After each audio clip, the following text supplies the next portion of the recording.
If it's Monday night, oh yes, it is ridiculously raw. Hello, friends. It's Anthony Florio here for another edition of Ridiculously Raw. Delighted to have you with us. I'm joined by the phenom Michael Bullock. I do not know where good old MF Michael Fletch is, but we are hopeful that he will be with us at some point. So bear with us. That's the reason for the delay. We were waiting to see if there was anything going on with him. He didn't indicate that he was going to be out tonight, but maybe he's out. Maybe he has work commitments, and I just didn't know. But nonetheless, we're gonna get on with the show anywho, and that's it. So all right, big show tonight. Go home show, Monday Night Raw for Survivor Series. And let me tell you, friends, this was a dandy. If you missed this show, Michael Bullock and I have been very hard on Monday Night Raw over the last several weeks, but I don't think we're going to be hard on this show tonight. Let me say it right now. So, without any further ado, let's get started. All right. Started with an in-ring segment. We had Commissioner Stephanie McMahon and General Manager Mick Foley in the ring with all of the Survivor Series participants from Monday Night Raw on the stage. And they basically addressed each team, each participant. And then it led into them making quite a few matches for this show tonight. They announced that Cesaro and Sheamus were going to go up against Universal Champion Kevin Owens and United States Champion Roman Reigns. And then Stephanie makes another match, a 6-man tag team match. Seth Rollins, Braun Strowman, and Chris Jericho against the New Day. And then they make another match for the women, Charlotte and Sasha Banks as partners, going up against Alicia Fox and Nia Jax. Very interesting. And then it leads into the first match of the evening, Cesaro and Sheamus against Kevin Owens and Roman Reigns. Winners of the match, in about 12 minutes and 10 seconds, Kevin Owens and Roman Reigns. This is going to be a 2-for-1 deal. No question about it. Well, double great way to start the show. I thought the segment was really good. I'm only going to say third best segment of the night because there was 2 other segments that were better. Let's not kid ourselves. You know where I'm going with this. I know Bullock does. No, just bear with me for a minute here. Lost my liner notes.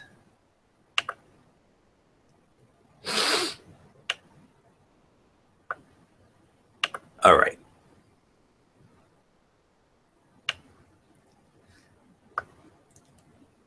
The odd pairings are logical given the format of Survivor Series. If nothing else, it shook up the tired Raw formula for a night. And I like the match announcements. I mean, it was basically the Strange Bedfellows meets Wildcard format, which is great. And then as far as the match goes,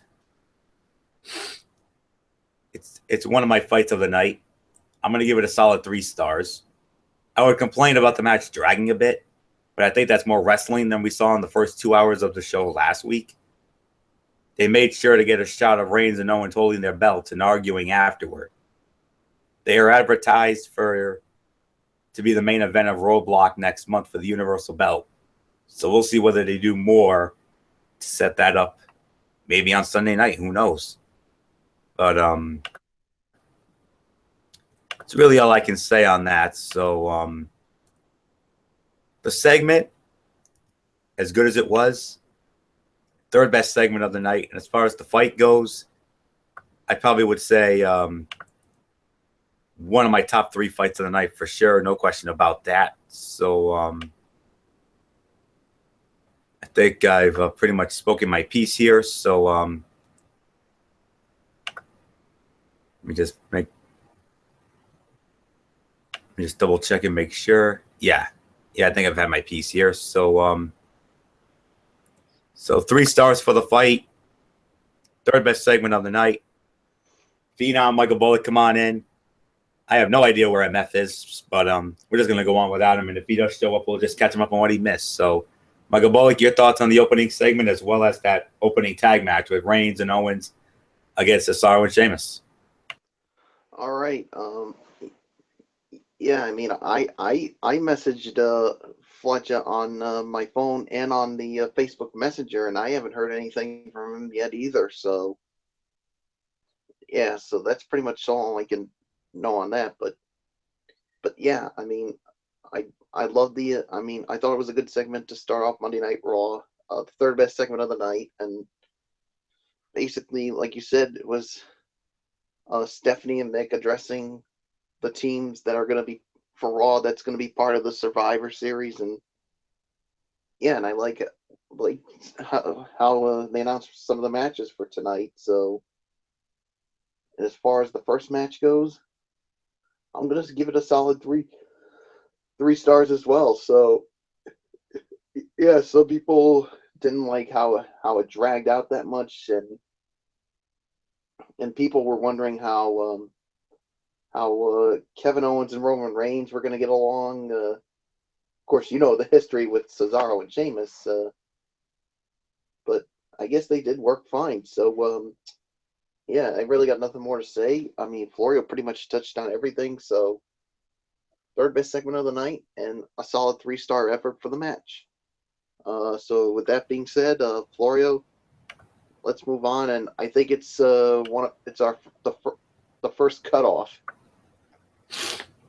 Yeah, it's a cutout. Yeah, there are going to be cutouts, but I don't know if there's going to be as many as we usually have on one of our average shows. But yeah, okay. Just wanted to make sure just have everything in the correct order here. Okay. It was Sami Zayn going up against Bo Dallas. Sami Zayn wins it in 2.5 minutes with the Helluva Kick. Yeah, we're not going to waste any time on that. That's a no rating to a dud right there. So with all that being said, let's move on to our next matchup. 6-man tag team match. We got Braun Strowman, Chris Jericho, and Seth Rollins against the tag team champions, The New Day. Winners of the match in 14 minutes and 3 seconds, Braun Strowman, Chris Jericho, and Seth Rollins. Braun Strowman wins it with a running power slam, all of the late great British Bulldog Davey Boy Smith. So, Michael Bullock, before I give it to you,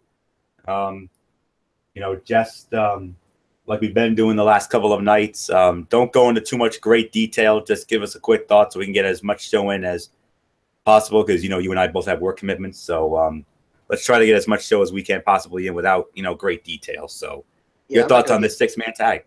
Yeah, I'm going to give it about 3 to 3.5 stars as my rating on the match. I mean, I thought it was a good 6-man tag for what it was. And I mean, yeah, again, this was another interesting combination, especially when you got Jericho and Rollins, who can't stand each other, and Braun Strowman, who basically doesn't care for anybody. So yeah, and I thought they worked fine. I mean, yeah, there were times that they were going at it, especially after the match, where Jericho basically says, "I'm the captain now," and basically, well, he paid for it with a pedigree. So 3 to 3.5 stars is my rating. Florio, I give it to you.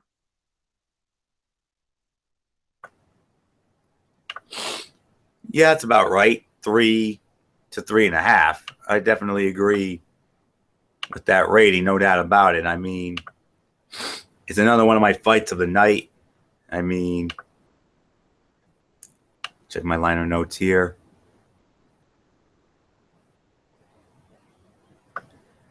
You had to know Jericho was going to tag himself into the match when Rollins went for the pedigree in the corner for the first time in history. Still, the match held my interest, and it was good down the stretch. So yes, no doubt about it. I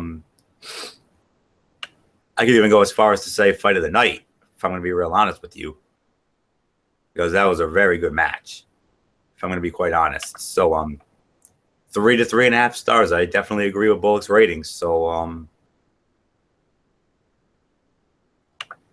with that being said, let's move on to our next matchup, a cruiserweight match. We had the cruiserweight champion, the Brian Kendrick, going up against Sin Cara. Winner of the match in 11 minutes and 40 seconds. The Brian Kendrick via his Captain Hook submission hold. Another good match. Wow. WWE must be really sensitive to criticism for the lack of in-ring action on last week's show to give nearly 12 minutes to the cruiserweights. Sin Cara could wrestle a match with his mask on fire, and I'd be bored because the character is so stale. It's nothing against the guy under the mask. They really should have scrapped the dead gimmick and created a new mask persona for him. Maybe they'll bring back Brawl for All for him. But that's the opinion of that's what I read in one of my reviews. But you know what? I actually enjoyed this match. I mean, I know the cruiserweights have been getting criticism, but I felt they did fine here. I'd probably give this about 2.5 to 3 stars for the effort. Good win for Kendrick, considering that he's going up against Sin Cara's former partner in Kalisto, which will be going down Sunday night at the Survivor Series in that big cruiserweight match, where if Kalisto wins, he wins the title and brings the division to SmackDown Live. So come on, Kalisto, win that match, because SmackDown Live would do such wonders with the cruiserweight division. Let's not kid ourselves. So with that being said, I'm going to give it about 2.5 to 3. Another one of my fights of the night. Very good outing from the cruiserweights. So Michael Bullock, your thoughts on this cruiserweight matchup? Yeah, this was a good cruiserweight match. 2.5 to 3 stars. I mean, the past few weeks we've criticized the division, and because the matches haven't gone too long, and this one here was a good match. Good outing from both men, and of course to give Brian Kendrick something going into his matchup with Kalisto for the cruiserweight title, and like you just mentioned, Florio, if Kalisto wins, not only will he get the cruiserweight title, but the entire division will be going to SmackDown Live, and I'll be honest right now, I'm rooting for Kalisto to win this one. I know I'm not supposed to be biased, but the cruiserweights deserve better than this, and they deserve to be on a show like SmackDown Live where they'll get better opportunities. So 2.5 to 3 stars is my rating, and I'll say this right now because I know, like I said, I'm rooting for Kalisto. This is the last time you'll see the cruiserweights on Monday Night Raw. Florio, it's yours.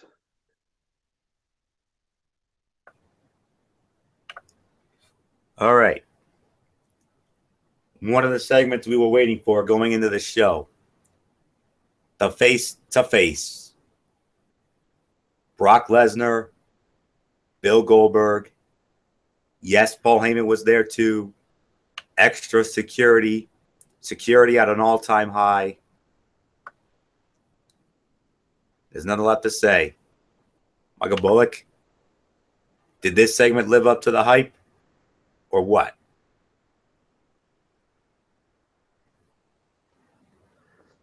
Yes, it certainly did live up to the hype. As far as I'm concerned,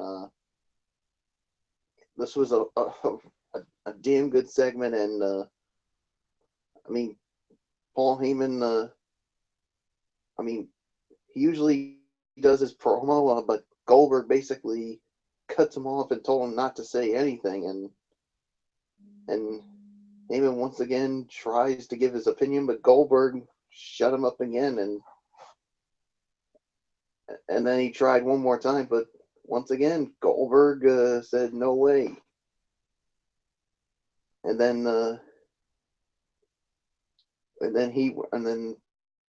Paul Heyman finally does his shtick and says that Brock Lesnar should be the only thing on Goldberg's mind and not security. And Heyman basically brings up Brock's dominant wins over The Undertaker and John Cena. Then Goldberg tells him to pipe down again, and he says, "You know what? Brock has conquered everyone, just not me." And this is where Goldberg really got fired up when Heyman brings up Goldberg's wife and son, and then he says, "You know what?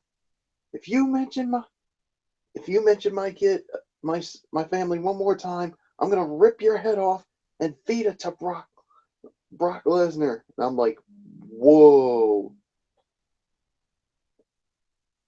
And then he talks about saying, "This isn't fantasy. This is real." And then he tells Goldberg to stop all this, and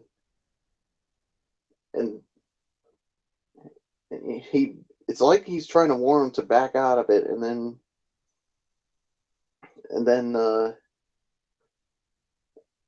all of a sudden Brock Lesnar, of course, knocks over some security, and then Paul Heyman says Goldberg will be unrecognizable to the point where Goldberg's son will call Brock Lesnar Daddy. And this is when he really lost it. He goes nuts and beats up security. And just when it looked like they were going to go at it, they just decide, well, Lesnar takes his ball, goes home, and says, "I'll see you at Survivor Series." So yeah.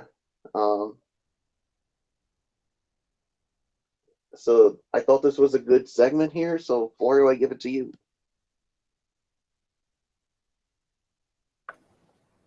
Would you consider it segment of the night, Bullock, or what? Real quick. I would say it's the second best segment of the night because I thought one segment was better. Fair enough. Yep. Right there with you. Second best segment of the night. Honestly, I thought this was going to be the segment of the night, honestly. But no, you did it right. It was a very good segment with Heyman working as an agitator for both Goldberg and the live crowd. There's no guarantee that Toronto will be pro Goldberg on Sunday. That question mark is a small part of the appeal of the match for me. Goldberg showed that he's in great shape and came off really well as the guy who lost it once Heyman brought up his family too many times. Perhaps the best part about this is that they resisted any urge they may have had to show Goldberg and Lesnar getting physical before Survivor Series. So yes, lived up to the hype, most definitely, well worth the wait, and it's really all I can say on that. So for me, I got to agree with Bullock. I got to say second best segment of the night here. No question. So move on to our next match. We had the women's tag team match. Women's champion Charlotte going up along with Sasha Banks going up against Alicia Fox and Nia Jax. Sasha Banks and Charlotte win the match. in 7 minutes and 40 seconds. Sasha Banks with a bank statement on Alicia Fox for the win. I can only give this about 2 to 2.5 stars. Michael Cole played up the idea that the Raw women couldn't win on Sunday if Sasha and Charlotte fought like they did. Unfortunately, I don't think anyone really cares about who wins and loses these matches as far as the teams go. We still have no reason to root for one brand over the other. And it's pretty much impossible to make people feel that way, given that they obviously want fans to watch both shows. But for the time given, solid match. A little too short for my liking, considering the talent involved. But for the time we had, I thought it was solid enough. Fourth best fight of the night for me. 2 to 2.5 stars. That's the best I can go. So Michael Bullock, your thoughts on this Strange Bedfellows women's tag team match? Oops, sorry about that. 2 to 2.5 stars is my rating on the match. Yeah, I mean, I thought it was a good match. I thought the match was good for what it was. I mean, it still was another way to show that, of course, to see if they could get along here as a team. So, yeah, so there's really nothing more to say. You pretty much touched on it. So let's move on to our next match. Oh boy. 8-man tag team match. The Wrestling Forum's favorite tag team, Enzo Amore and Big Cass, along with Luke Gallows and Carl Anderson going up against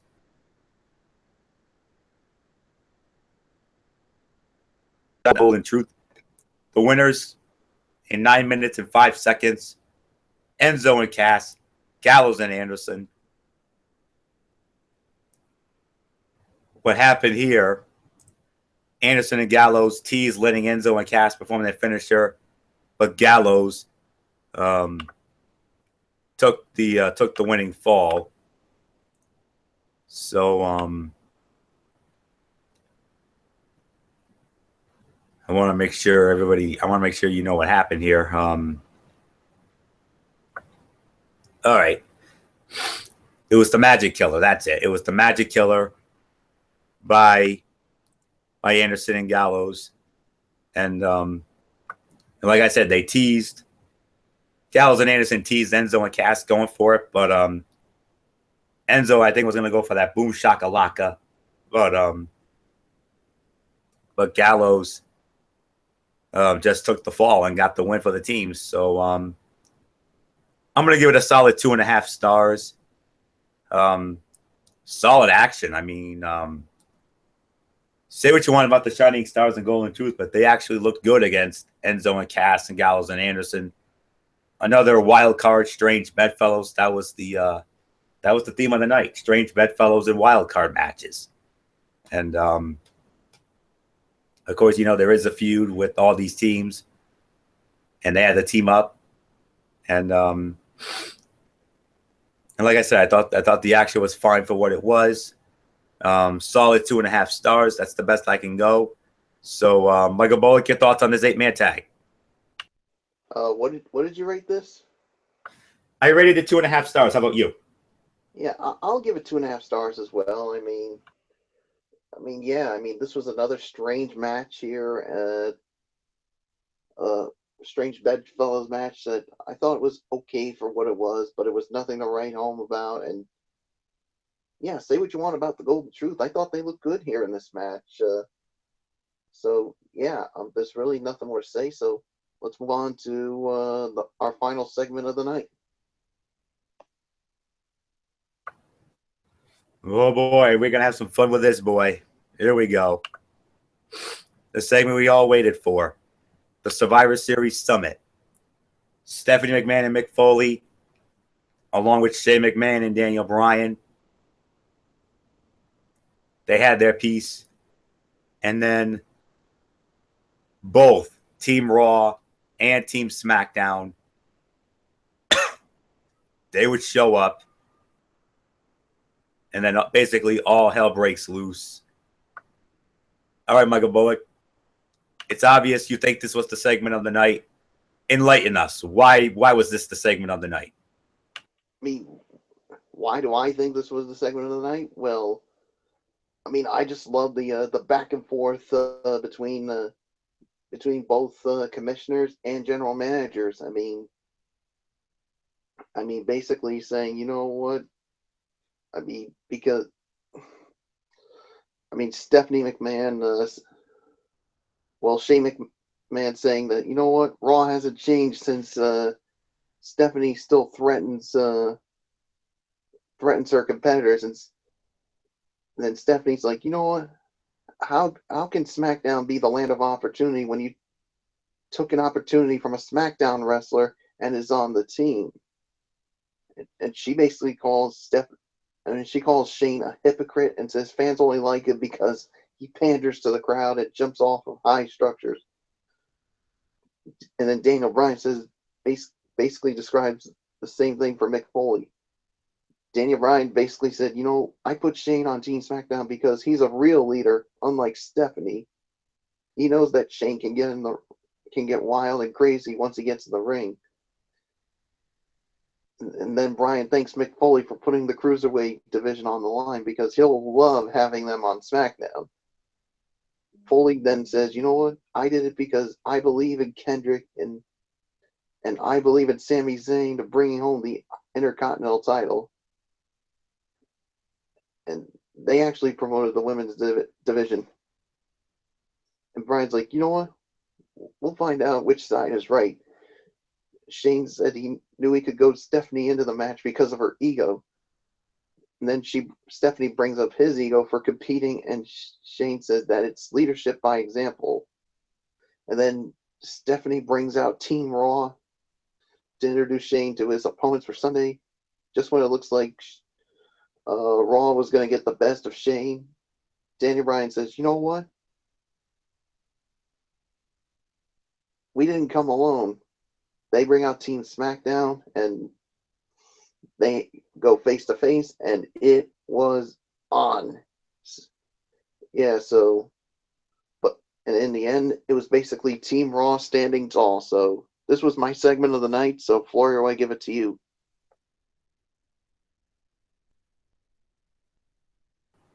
My Lord, what a segment this was. Michael Bullock is absolutely spot on. Segment of the night. The early comedy elements were fun, but didn't leave me anxious to see the bout. SmackDown came off like the baby faces on Team Raw's own show more often than not.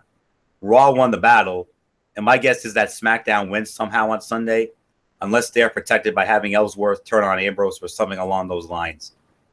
The final segment was solid in terms of playing up whatever intriguing storylines exist involving 9 guys who haven't been in the ring together for a whopping 3 months. Shane getting the final show that knocked Strowman over the top rope was laugh out loud for all the wrong reasons. Excuse me. So, nonetheless, though, really good stuff. And so let's just quickly go over some quick liner notes here. In that opening tag match, Reigns, the bigger man, for letting Owens get the pinfall, even though Owens tagged himself in as Reigns was setting up his spear. If you're trying to push Reigns as a good guy, that's how you book. And we're not going to get into that backstage moment. I already talked about Dallas and Zayn, but there was an interesting potential twist with Miz potentially beating Ziggler to set up Miz and Sammy at Survivor Series. Bo Dallas's resurgent push seems to be wiped out with this loss in under 3 minutes.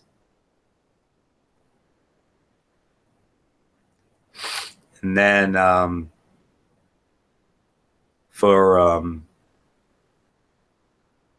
backstage segment, we're not going to get into any of that.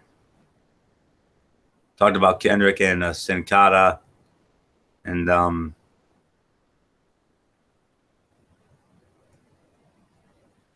we talked about that. And yeah, the Goldberg segment was a success. They got the crowd reaction they were looking for and validation from the amped up crowd that this is a match they're eager to see.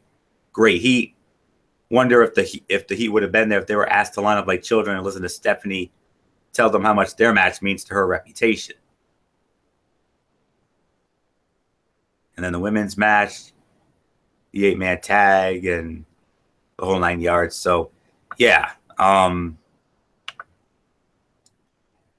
believe it is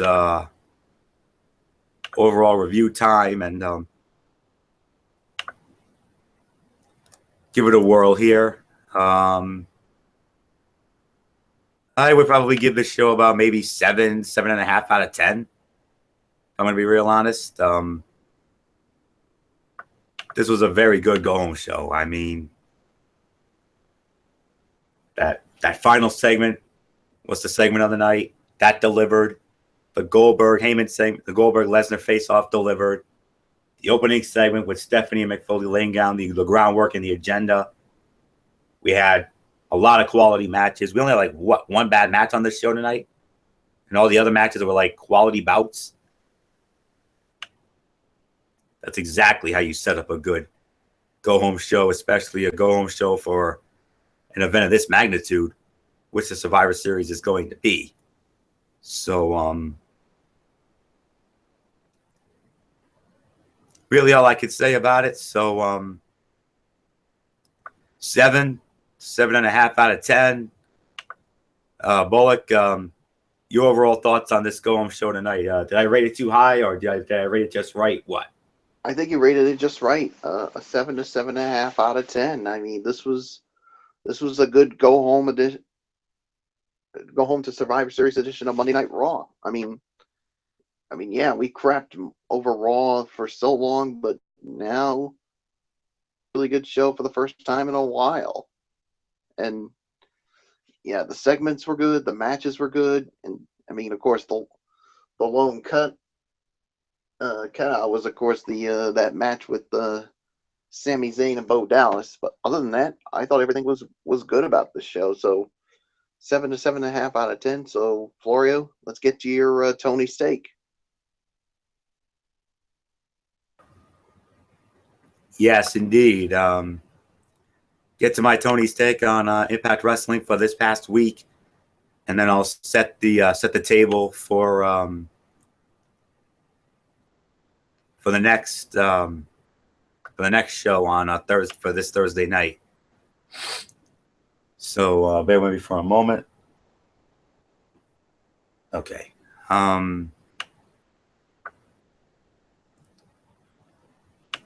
Okay. I know it's in here somewhere.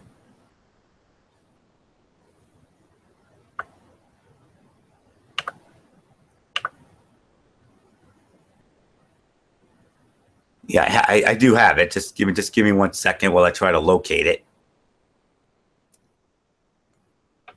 Damn, where is this thing?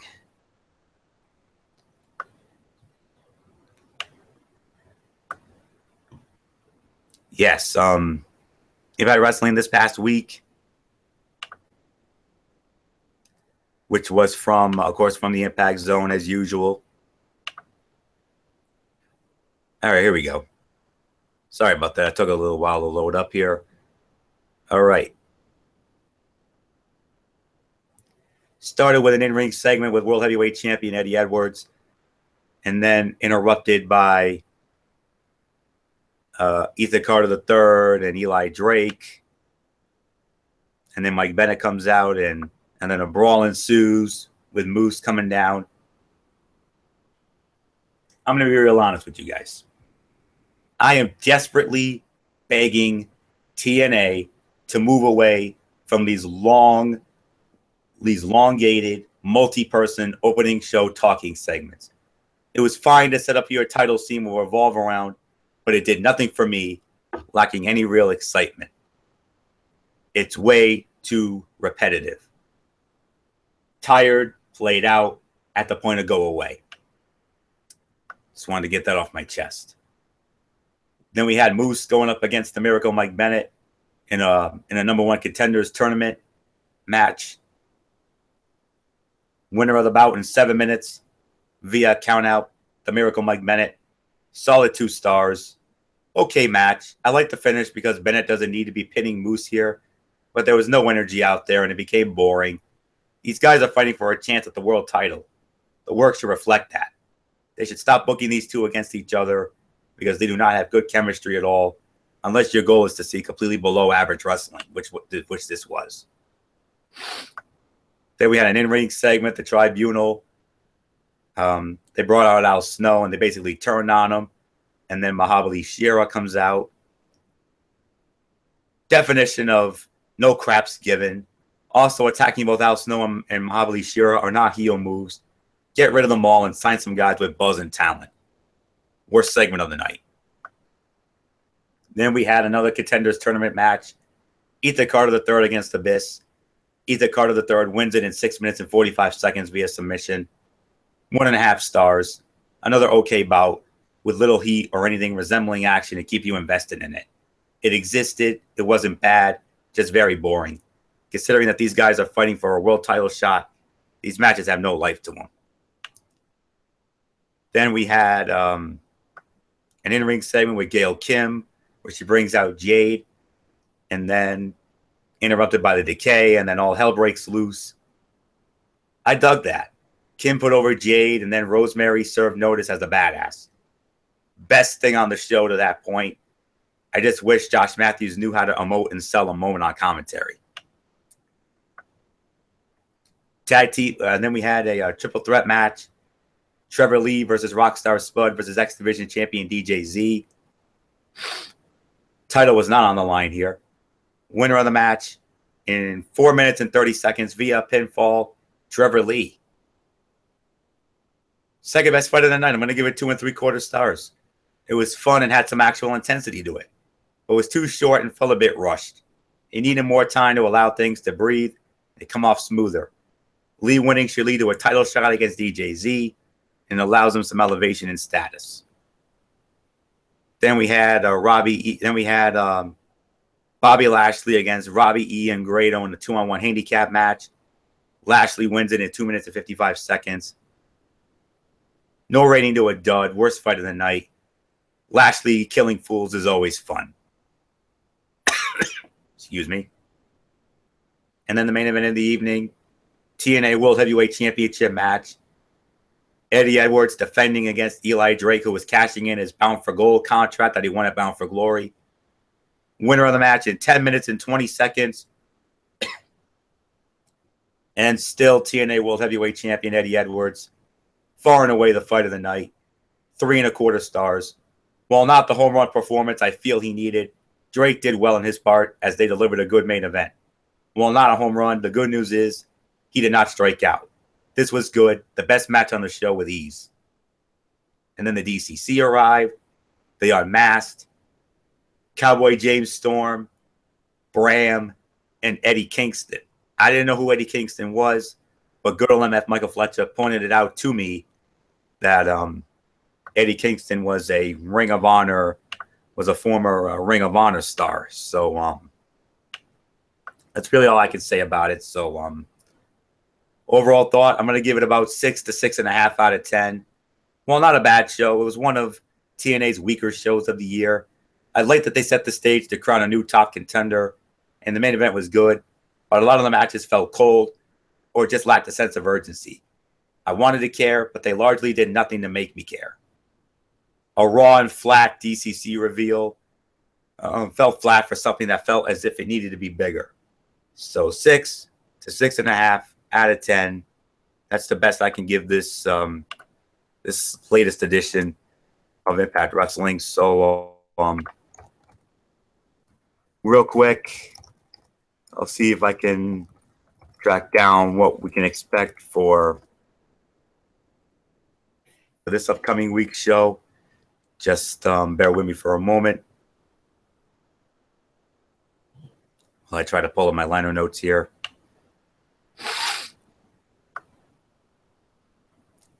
Okay, we're gonna have an in-ring segment with World Heavyweight Champion Eddie Edwards, and it's gonna get interrupted by the DCC and Jeff Hardy. And then we had a Knockouts tag team match. Brandy Rhodes and Madison Rayne going up against Laurel Van Ness and Sienna. And then a fatal four-way number one contenders match for the world title. Ethan Carter III against Trevor Lee, Mike Bennett, and Lashley. And then we had a match with Mahabali Shera going up against the Tribunals, Basil Baraka. Fact of Life segment, Eli Drake against Ethan Carter III. Interesting stipulations are going to come out of that. I'll let you know what that is on next week's show. And then in the main event of the evening, the DCC, the Death Crew Council, James Storm, Bram, and Eddie Kingston in a 3-on-2 handicap, no disqualification match against World Heavyweight Champion Eddie Edwards and Brother Nero, a.k.a. Jeff Hardy. That's your show for this week. Check it out Thursday night, 8 o'clock, Pop Television. So there you go. So that's it. We're going to put the bow on this edition of Ridiculously Raw. I want to thank you all so very much for tuning in. Let's get to our shout-outs. Michael Bullock, let's get some quick shout-outs, and then we'll put a bow on this.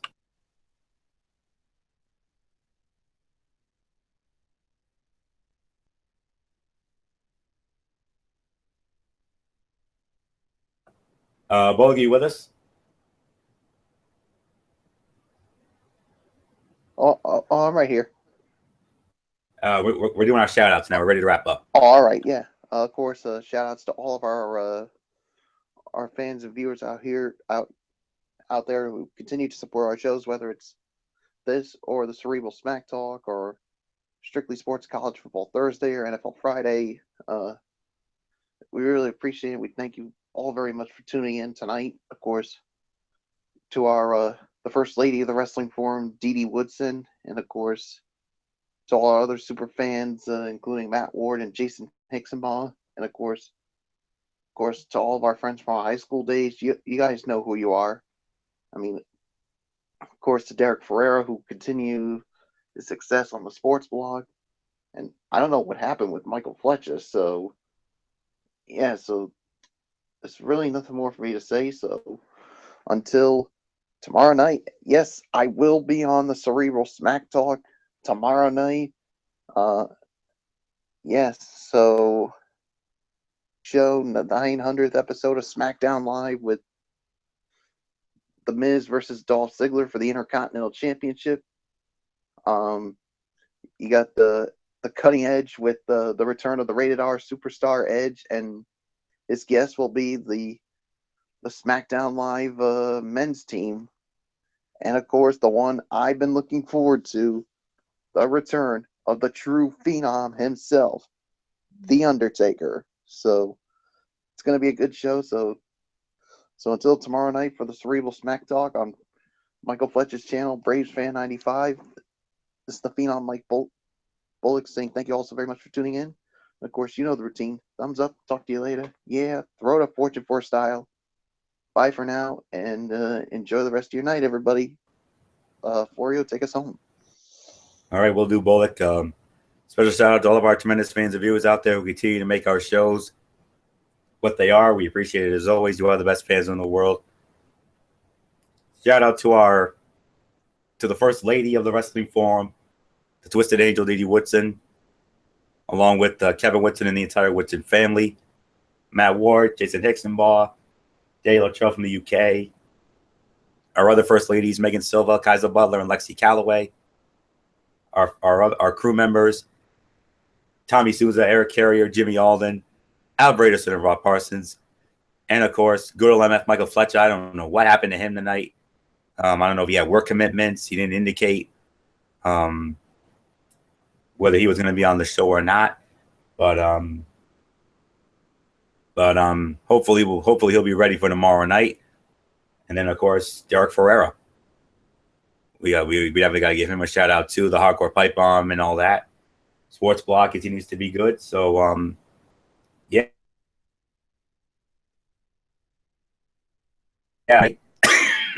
Excuse me. That'll do it for this. So we'll see you tomorrow night for the Cerebral Smack Talk. Hopefully MF will be ready. Good old MF Michael Fletcher, Brace Fan 95. 900th episode of SmackDown. Bullock laid it down. Undertaker. That's going to be wow. I mean, first time we'll be seeing him since WrestleMania. when he had that Hell in a Cell match with Shane O'Mac. Be very interesting to see what happens with him. Edge, with the cutting edge, with Team SmackDown from Survivor Series. Excuse me. And then, excuse me, Dolph Ziggler and The Miz one more time for the Intercontinental Heavyweight Championship. Should be a dandy. And then Thursday, College Football Thursday, Friday, NFL Friday, sometime Saturday, at a time to be determined by Bullock and myself. We'll have our preview for Survivor Series. Excuse me. Looking forward to that. And then Sunday night on MF's channel, Ray Spin 95, the recap, a complete recap for the 30th edition of the Survivor Series. Really looking forward to it. So that'll do it for this. So until tomorrow night for this Cerebral Smack Talk, it's ridiculously over Anthony Fleo here for the Phenom Michael Bullock and in spirit, good old MF Michael Fletcher, the Twisted Angel D.D. Woodson, and the Hardcore Python Derek Ferreira. You know the routine, everybody. Thumbs up. Talk to you later. Yeah, throw it up Fortune 4 style. But for now, my friends, God bless. Be good to each other. Have a blessed Tuesday. And until tomorrow night for the Cerebral Smack Talk, you're watching Ridiculously Raw right here on its own 25 on YouTube.com. And remember, no matter what anyone tells you, wrestling is indeed actually real. Good night, everybody.